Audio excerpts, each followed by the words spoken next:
बात कर रहे हैं अम्ल क्षार लवण की। आज का जो पूरा कहानी है वो अम्ल के आसपास घूमेगा। आज हम सब आगे नहीं बढ़ेंगे, मतलब अम्ल से क्षारक की ओर नहीं जाएंगे। आज अम्ल के बारे में जितना जान सकते हैं वो सब कुछ जानेंगे। सबसे पहले अगर अम्ल की परिभाषा की बात की जाए तो कल भी थोड़ा सा चर्चा हो गया था। बस थोड़ा सा आगे बढ़ते हैं। क्या पता चला था? यह स्वाद में खट्टा होता है और खट्टा से पता चला था, चाहे वो अचार हो, चाहे वो नींबू का रस हो, संतरे का रस हो, या थोड़ा सा अलग हटके हम सब विनेगर सिरका की भी बात कर लिए थे। वो सब क्या था? अम्ल ही था, क्योंकि सब स्वाद में खट्टा था। यहाँ तक कि दही दही भी अम्ल ही है, लेकिन बहुत कमजोर अम्ल होता है। अम्ल के दो प्रकार अभी हम सब देखेंगे। इसके अलावे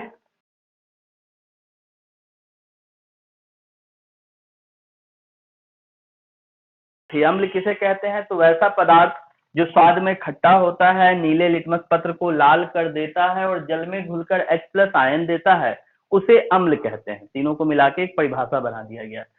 अब इसमें लिटमस पत्र की कहानी पर कल चर्चा कर लिए थे। ये एक सूचक है, सूचक जो मदद करता है ये पता लगाने में कि कौन अम्ल है और कौन क्षार है। वहीं दूसरी तरफ जल में घुलकर H+ आयन देने की बात को कल टाल दिए थे, आज हम सब जानते हैं।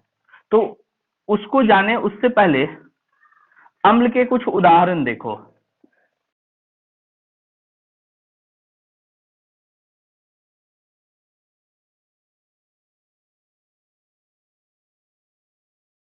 कुछ अम्ल के उदाहरण है तुम्हारे सामने में। अब ये अम्ल, इसकी बात करें तो इसमें क्या क्या नजर आ रहा है? एक नजर आ रहा है हाइड्रोजन और एक नजर आ रहा है क्लोरीन, HCl, हाइड्रोजन क्लोराइड। अब ये जो हाइड्रोजन क्लोराइड है ये कैसे बना होगा? याद करो, जब हम सब फॉर्मेशन की बात करते हैं, फॉर्मूला बनाने की, हालांकि यहाँ हम तुमको इलेक्ट्रॉन का स्थानांतरण करके दिखा रहे हैं, जबकि दोनों ही अधातु है, तो ये तुमको मालूम है कि ये स्थानांतरण नहीं करता है, ये साझा करता है। जो आने वाले समय में सब सीखेंगे किस तरह से वो साझेदारी करके कोवेलेंट बॉन्ड बनाता है। तो अब देखो H की बात करते हैं। हाइड्रोजन 1 है और क्लोरीन 17, तो इसको तोड़ते थे हम सब 2, 8, 7 में। अगर तुमको संयोजकता याद होगा तो सीधे सीधे याद होगा हाइड्रोजन +1 और क्लोरीन -1, ये हिसाब किताब था। अब हाइड्रोजन के सिर पर लिख देते हैं प्लस और क्लोरीन के सिर पर लिख देते हैं -1। चलो 1 के साथ लिखते हैं। तो तुमको मालूम था सेम जो था वो कट जाता था, तब फॉर्मेशन होता था HCl का। इस तरह से हम सब बहुत सारे यौगिक बनाए थे आयनिक बॉन्ड के अंतर्गत, जहां हम सब आयनिक बंधन के साथ दिखा रहे थे। अब थोड़ा सा इस चीज को समझना कि एक समय ऐसा आया जब हाइड्रोजन अपना 1 इलेक्ट्रॉन देने के लिए तैयार था और क्लोरीन 1 इलेक्ट्रॉन लेने के लिए तैयार था। तो जब कोई अपना 1 इलेक्ट्रॉन दे देता है तो भी वो आयन फॉर्म करता है, अपने ऊपर प्लस ले लेता है, मतलब इसके पास अब 1 इलेक्ट्रॉन कम हो गया है। और कोई जब 1 इलेक्ट्रॉन ले लेता है तब भी ये आयन फॉर्म करता है और ये बताता है कि इसने 1 इलेक्ट्रॉन लिया है। लेने वाले के ऊपर माइनस चार्ज होता है और देने वाले के ऊपर प्लस चार्ज। इसको तो हम सब बहुत पहले से देख रहे हैं। तो ये जो बात है यही कि इलेक्ट्रॉन छोड़ दिया है या इलेक्ट्रॉन ले लिया है, इस कंडीशन में जो टर्म तैयार होता है, जो यौगिक तो नहीं कहेंगे, जो तत्व है इलेक्ट्रॉन छोड़ के या इलेक्ट्रॉन ग्रहण करके जो तैयार हो रहा है, उसको हम कहते हैं आयन। एक लाइन में कहा जाता है कि जब कोई तत्व इलेक्ट्रॉन का त्याग करता है या इलेक्ट्रॉन ग्रहण करता है तो वो आयन बनाता है। आयन बनाता है, आयन बन जाता है, एक ही बात है। तो ये जो H+ आयन की बात करते हैं, तो जब हम HCl को पानी में घोलते हैं, मान लो पानी था, पानी में HCl घुला, तो एक तरफ H अलग हो जाता है, एक तरफ Cl अलग हो जाता है। और अलग होने पर ये चूंकि 1 इलेक्ट्रॉन लेने वाला होता है और ये इलेक्ट्रॉन देने वाला, तो पानी में 2 तरह के आयन तैयार हो जाते हैं, पॉजिटिव आयन और नेगेटिव आयन। इसको धनायन कहते हैं, इसको ऋणायन कहते हैं। समझ रहे हो बात को? मतलब 1 इलेक्ट्रॉन छोड़ रहा होता है, 1 इलेक्ट्रॉन ग्रहण कर रहा होता है। तो इस तरह पानी के अंदर ये एसिड जो था पानी के अंदर 2 अलग अलग आयनों में टूट गया, धनायन में और ऋणायन में, कैटायन में और एनायन में। तो इस तरह से जल के अंदर दो आयन तैयार हुए, पर परिभाषा के दौरान केवल एक ही आयन की बात की जाती है कि जो जल में घुलकर H प्लस आयन बनाता है उसको हम कहते हैं अम्ल। अब तुम देखो यहाँ ऊपर से नीचे तक सब देखोगे, इसमें भी H है, इसमें भी H है, ये सब H अलग हो जाएगा। पानी में जैसे घोलोगे सबका H जो है वो अलग हो जाएगा और यही H प्लस आयन बना लेगा। तो जितने भी अम्ल होते हैं सब पानी में घुलकर H प्लस आयन बनाते हैं। हाँ, इसकी कहानी, इसका सूत्र देख के तुमको नहीं लगेगा कि ये अम्ल है, बहुत कमजोर अम्ल है ये। वो जो विनेगर सिरका यूज करते हो फास्ट फूड बनाने में, उसमें इसी अम्ल की मात्रा मौजूद होती है। इन अम्लों को अगर तुम देखो, इसको इसको इसको या इसको, तो एक तरीका मिल जाएगा फॉर्मूला देख के अम्ल पहचानने का, कि हर एक वो यौगिक जिसके शुरू में H होगा वो क्या होगा, वो होगा एक अम्ल। हर एक यौगिक जिसके शुरू में तुमको H दिखेगा वो एक अम्ल होगा। जैसे इसको हम हाइड्रोक्लोरिक अम्ल बोल दिए, इसका एक और नाम हो सकता है हाइड्रोजन क्लोराइड। इसको हम सल्फ्यूरिक अम्ल बोल रहे हैं, एक और नाम हो सकता है हाइड्रोजन सल्फेट। देख रहे हो ना।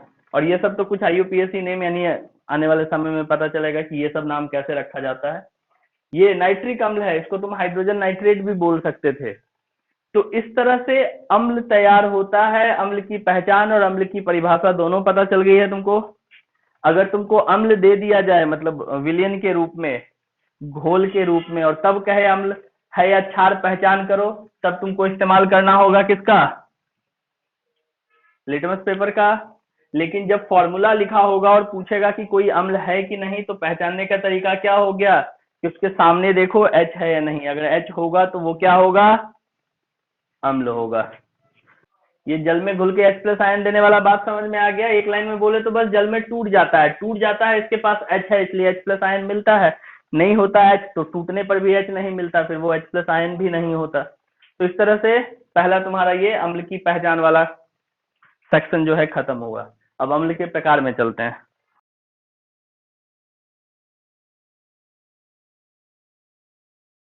अम्ल कितने तरह के हो गए, दो तरह के, प्रबल अम्ल और दुर्बल अम्ल।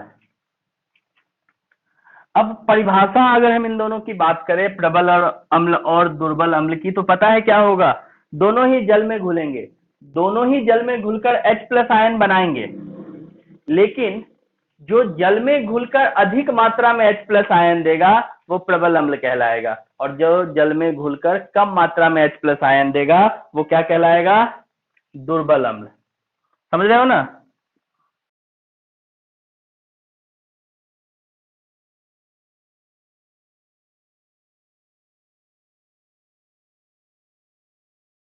अब दोनों में अंतर क्या है, अभी जो कुणाल बोल रहा था, एक जलाने वाला और एक खाने वाला, वो सही बात है। ये संचारित करने की शक्ति रखता है, यानी किसी चीज को गला सकता है, जला सकता है, तो संचालन शक्ति है इसके पास। और ये बहुत कमजोर अम्ल होता है। इसमें और भी अम्ल आ जाते हैं, जैसे लैक्टिक अम्ल आ गया जो दही में होता है, इसके अलावा सिट्रिक अम्ल हो गया खट्टे पदार्थों में मौजूद होने वाला। तो और भी बहुत सारे अम्ल होते हैं जो खाने के काम में आते हैं, जो इडेबल है, जिसको खाया जा सकता है, पचाया जा सकता है, वो इस कैटेगरी में आता है, दुर्बल अम्ल की कैटेगरी में। प्रबल अम्ल संचारित करता है और दुर्बल अम्ल खाया जाता है। अब जो सबसे शक्तिशाली अम्ल है वो अम्ल है ये H2SO4, सबसे प्रबल अम्ल है, सबसे खतरनाक अम्ल है। और इसको बहुत कमजोर करके रखा जाता है बैटरी में। वो जो बैटरी तैयार होता है गाड़ी घोड़ा में लगाने के लिए, बैटरा जो तैयार होता है, उसमें जो लिक्विड होता है वो H2SO4 होता है। मतलब दोनों तरह का लोग, एक तरफ बैटरी का पानी यूज होता है, एक तरफ उसमें अम्ल भी यूज होता है। तो जो अम्ल यूज होता है ना, वो अम्ल यही होता है, H2SO4। और ये बहुत खतरनाक अम्ल है, बहुत ज्यादा, क्या कहोगे तुम, मतलब प्रभाव डालने वाला अम्ल है संचारित करने और जलाने के मामले में।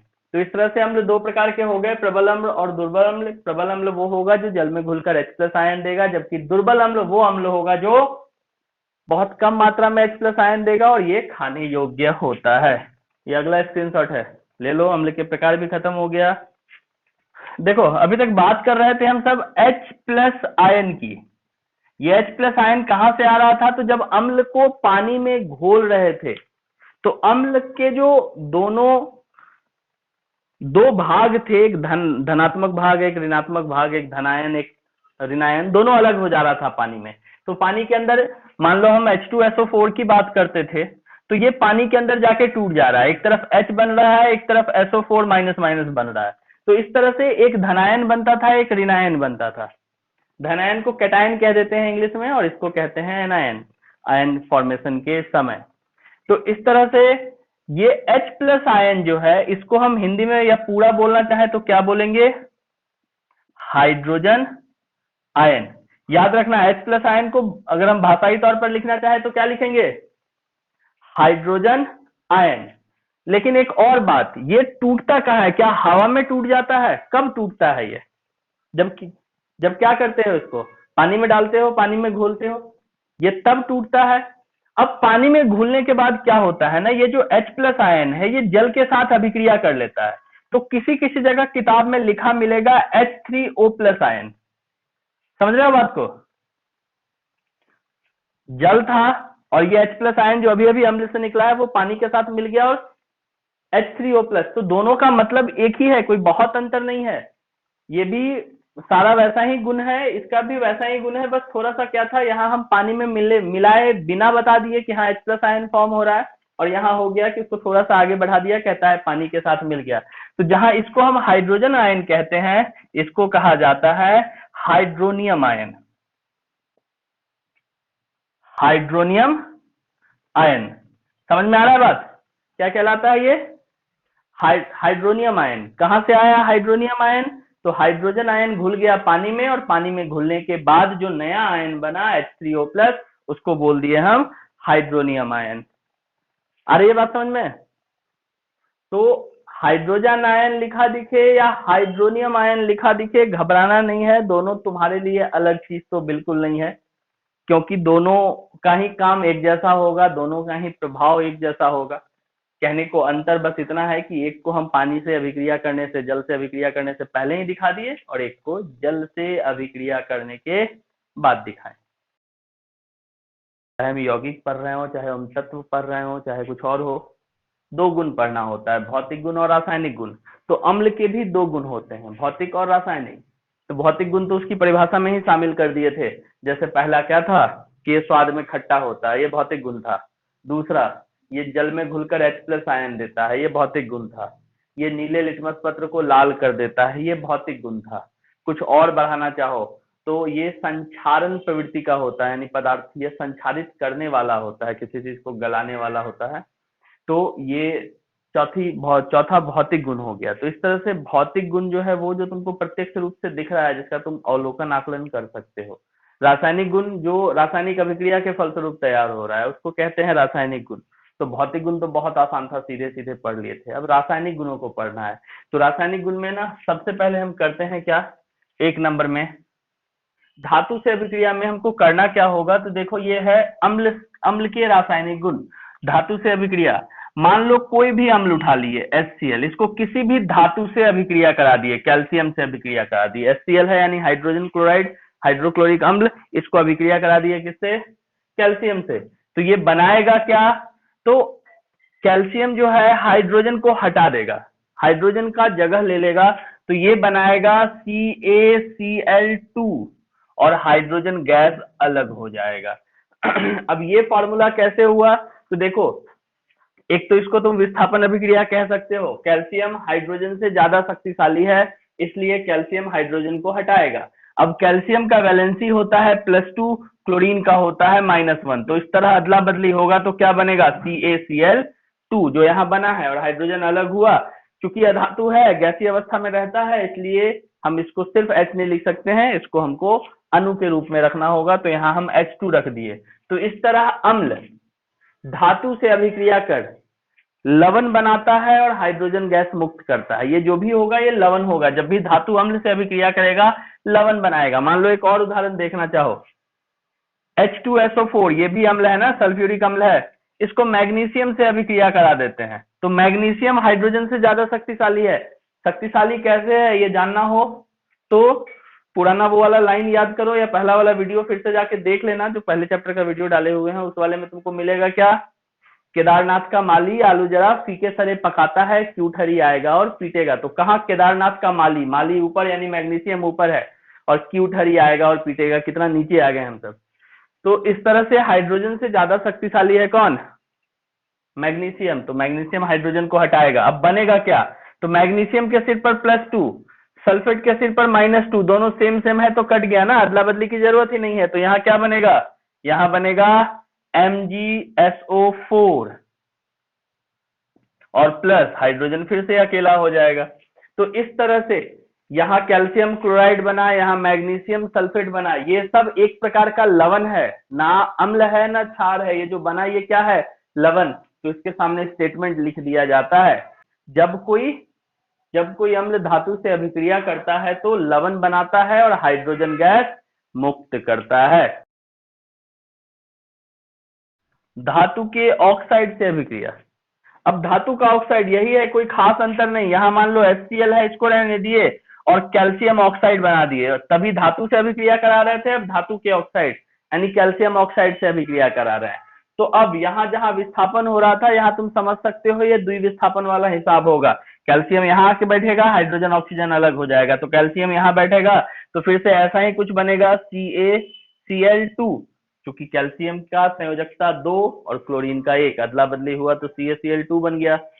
बचा कौन, यहाँ बचा ये और यहाँ बचा ये दोनों आपस में मिलता है तो ये बनाता है H2O। यानी जब कोई अम्ल धातु के ऑक्साइड से अभिक्रिया करता है तो लवण और जल बनाता है।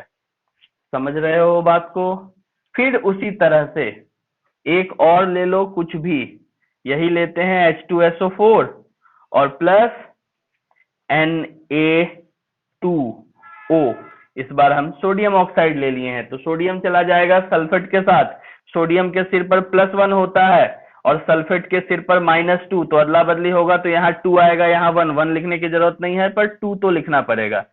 Na2SO4 और ये H और ये O मिलके बनाएगा H2O। तो देख लो फिर से, जब कोई अम्ल धातु के ऑक्साइड से अभिक्रिया करता है तो लवण और जल बनाता है। अब ये 4 रासायनिक अभिक्रिया लिखे हैं, लेकिन इस चारों में से हम किसी को चेक नहीं किए हैं कि वो संतुलित है या नहीं, जबकि नियम कहता है जब भी रासायनिक अभिक्रिया लिखोगे उसका संतुलन बहुत जरूरी है। तो चलो संतुलित भी कर ही देते हैं। देखो Cl कितना है, 2, आगे में 2 लगा दिए, इसके कारण H2 हो गया तो H2 है, संतुलित हो गया।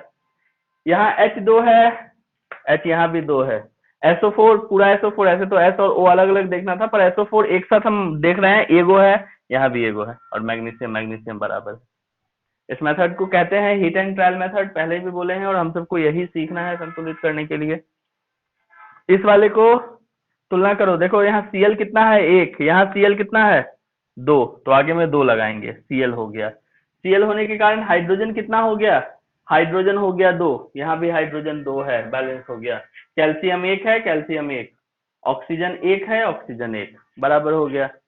इस वाले में देखो H2 है तो H2 है, SO4 1 है, SO4 1 है, Na 2 गो है, Na 2 गो है, O अकेला है, O अकेला है, सब संतुलित हो गया। तो 2 रासायनिक गुण तुम सब यहाँ देख लिए, किसका, अम्ल का। 2 और रासायनिक गुण है, उसको दिखाते हैं।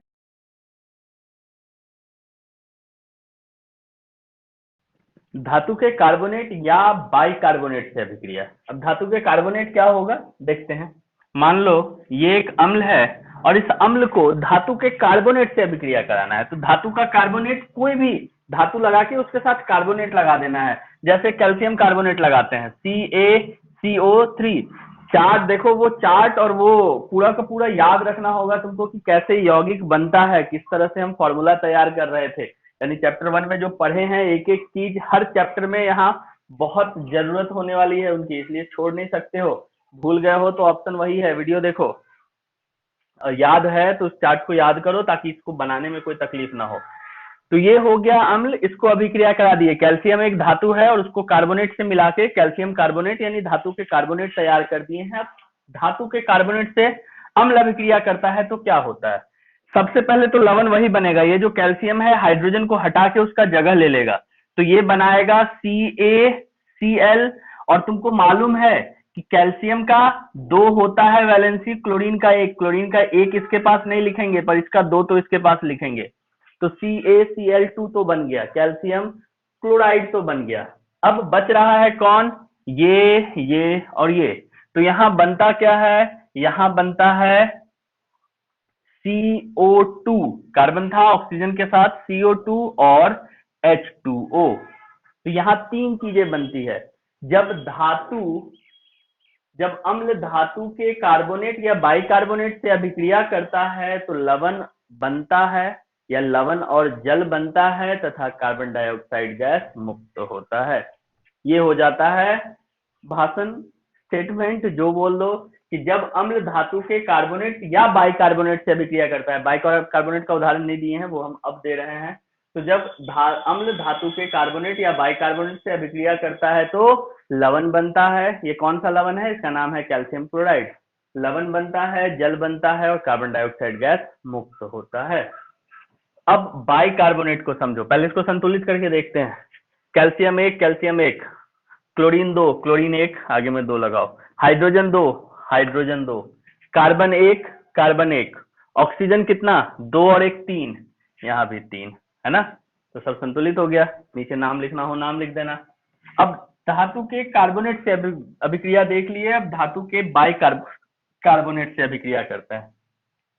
बाइकार्बोनेट का एक और नाम था, चार्ट जो दिए थे उस चार्ट में लिखा हुआ था, बाइकार्बोनेट का एक और नाम था और वो नाम था हाइड्रोजन कार्बोनेट।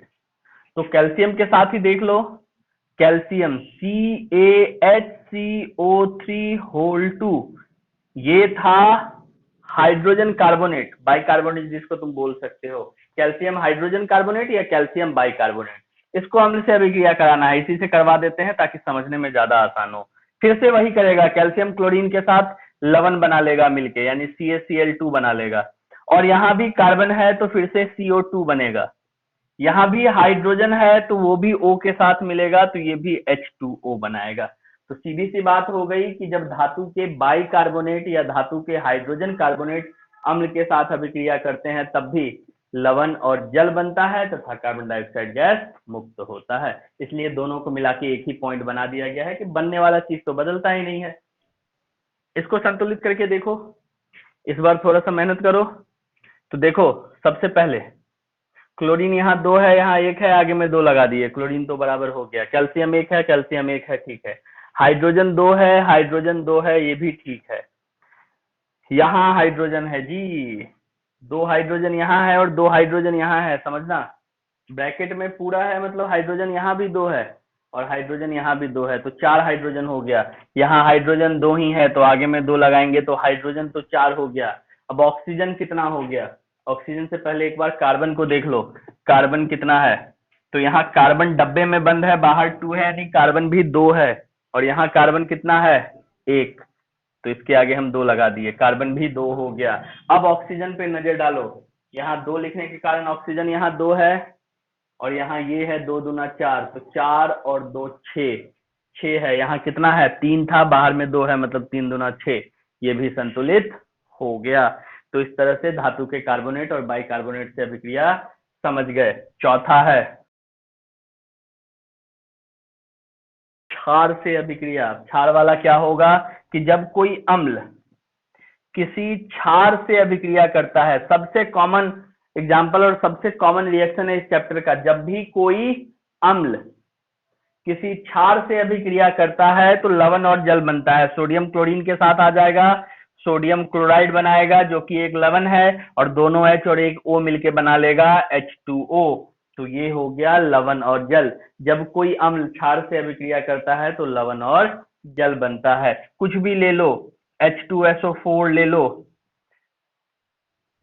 MgOH ले लेते हैं, होल 2 होगा, मैग्नीशियम हाइड्रोक्साइड, ये दोनों भी MgSO4 के साथ आ जाएगा तो ये बनाएगा MgSO4, और साथ में वही हो जाएगा H2O। अब बैलेंस करना होगा, पहला वाला तो बैलेंस था, दूसरा में मैग्नीशियम सल्फेट को देखो, सल्फेट 1 ठीक है, हाइड्रोजन यहाँ 2 है और यहाँ भी 2 है, तो 2 दूना 4 हो गया, यहाँ 2 ही है तो आगे में 2 लगाओ, ऑक्सीजन 2 हुआ, ऑक्सीजन 2 हुआ, संतुलित हो गया। तो इस तरह से 4 गुण पढ़ लिए तुम सब। पहला धातु का मतलब अम्ल का धातु से अभिक्रिया, अम्ल का धातु के ऑक्साइड से अभिक्रिया, अम्ल का धातु के कार्बोनेट से अभिक्रिया, और चौथा अम्ल का क्षार से अभिक्रिया। तो ये 4 ही रासायनिक गुण तुमको जानना और पढ़ना होता है। 4 को 5 बना सकते थे अगर हम इसको अलग से लिख देते धातु के बाइकार्बोनेट से अभिक्रिया, पर नहीं, एक साथ एक ही चीज बन रहा है तो क्यों बोझ बढ़ाया जाए। तैयार हो गया तुम्हारा अम्ल का रासायनिक गुण। अब एक खास बात बताते हैं तुमको, अगर ध्यान में हो तो अभी 2 मिनट पहले जो हम दूसरा पढ़ रहे थे धातु के ऑक्साइड से अभिक्रिया, तो जब अम्ल धातु के ऑक्साइड से अभिक्रिया किया था ना, तब भी लवण और जल बना था। इसको गौर से देखो, देख रहे हो, यहाँ अम्ल है, क्षार है, लवण है और जल है। और दूसरा हम इस बीच में, अच्छा पहले इसका स्क्रीनशॉट लो तो, हम जो दूसरा वाला पढ़े थे ये पहला पॉइंट फिर दूसरा पॉइंट पढ़े थे ना, धातु के ऑक्साइड से अभिक्रिया। अम्ल जब धातु के ऑक्साइड से अभिक्रिया करता है, कोई अम्ल था, इसको हम धातु के ऑक्साइड से अभिक्रिया करा दिए थे, तो धातु के ऑक्साइड से अभिक्रिया कराने पर ये बना था CaCl2 और H2O। अब हम थोड़ा सा इसको परिवर्तित कर रहे हैं, कैल्शियम का इस्तेमाल ना करके हम यहाँ सोडियम का इस्तेमाल करेंगे, क्योंकि यहाँ भी हम सोडियम हाइड्रोक्साइड लिखे हैं। तो ये था Na2O, तो यहाँ जो बनेगा वो बनेगा NaCl और H2O। अब खास क्या है, इसमें और इसमें मिलाना थोड़ा सा। अम्ल धातु के ऑक्साइड से अभिक्रिया किया है, लवण और जल बना है। अम्ल क्षार से अभिक्रिया किया है, लवण और जल बना है। बनने वाला चीज गौर से देखो, एकदम बराबर है, एक जैसा है, अलग अलग है क्या? बिल्कुल एक जैसा है। और यहाँ ये दोनों भी एक जैसा है या नहीं है? ये भी एक जैसा और ये भी एक जैसा, मतलब साफ है कि ये और ये एक जैसा गुण दिखा रहा होगा, तब ना एक जैसा पदार्थ बना है। हम शरबत बनाते हैं, पानी में या तो चीनी डालते हैं या मिश्री डालते हैं, दोनों से शरबत बन सकता है। क्यों? क्योंकि चीनी और मिश्री दोनों का गुण एक जैसा है। आकार प्रकार भले ही अलग हो और दोनों का गुण क्या है? एक जैसा है, तभी तो एक जैसा चीज बन पाया, दोनों सूरत में शरबत बन पाया। यहाँ भी वैसा ही चीज है। शरबत कब बनेगा? जब हम पानी में एक जैसा चीज मिलाएंगे, एक जैसा गुण वाला चीज मिलाएंगे ना, मतलब इसका गुण और इसका गुण एक जैसा हो गया। तो याद रखना, अक्सर सवाल पूछा जाता है धातु के ऑक्साइड, ये धातु और ये ऑक्सीजन, तो धातु के ऑक्साइड किस प्रकृति के होते हैं? तो जवाब आएगा क्षारीय प्रकृति के। धातु के ऑक्साइड किस प्रकृति के होते हैं? जवाब आएगा क्षारीय प्रकृति के, क्योंकि क्षार भी लवण और जल बना रहा है अम्ल के साथ, और धातु के ऑक्साइड भी लवण और जल बना रहा है अम्ल के साथ। मतलब जो इसका गुण वही इसका गुण। तो इसका नाम तो नहीं पता, पर इसका नाम तो पता है ना कि क्षार है, तो जब ये क्षार है तो ये भी क्षारीय गुण ही दिखाएगा। तो अक्सर सवाल पूछा जाता है धातु के ऑक्साइड किस गुण के होते हैं? तो धात्विक ऑक्साइड क्षारीय गुण वाले होते हैं। कोई भी कभी भी कहीं भी पूछेगा धातु के ऑक्साइड किस प्रकृति के होते हैं, तो जवाब आएगा क्षारीय प्रकृति के। अब इसका उल्टा अगर पूछ दे तो अधातु के ऑक्साइड किस प्रकृति के होते हैं? ये तो धातु का ऑक्साइड था, क्षारीय प्रकृति, तो उल्टा बोलना है अधातु के ऑक्साइड किस प्रकृति के होते हैं? तो जवाब आएगा अम्लीय प्रकृति के। आगे वो भी देखेंगे हम सब, बस अभी कनेक्ट कर दिए दोनों को कि जहां धातु के ऑक्साइड क्षारीय प्रकृति के होते हैं, वहीं अधातु के ऑक्साइड अम्लीय प्रकृति के होते हैं। इसका एक उदाहरण दे सकते हैं तुमको हम, वो जो चींटी या मधुमक्खी कुछ काटती है तो शरीर में अम्ल छोड़ देती है, फॉर्मिक अम्ल छोड़ देती है, और उस दर्द, उस तकलीफ से निजात पाने के लिए हम उस जगह लोहा रगड़ रहे होते हैं। याद होगा तुमको, जब भी कुछ काटता है हम लोहा लेके रगड़ना शुरू कर देते हैं।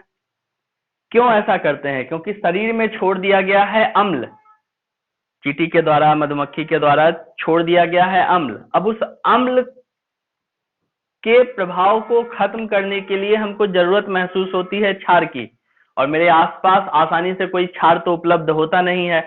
खाने वाला सोडा के बारे में कहा जाता है कि वह सबसे प्रभावी है, लेकिन हम जिस जगह होते हैं जरूरी नहीं कि खाने वाला सोडा हो, तो हम क्या करते हैं? लोहा से रगड़ना शुरू करते हैं। अब ऐसा क्यों? क्योंकि जो लोहा होता है वो धातु है, वो बहुत दिनों से खुली हवा में रखा गया है, मतलब उसके ऊपर आयरन ऑक्साइड की परत जमा हो गई है, तो वो आयरन ऑक्साइड बन गया है, यानी धातु का ऑक्साइड बन गया है।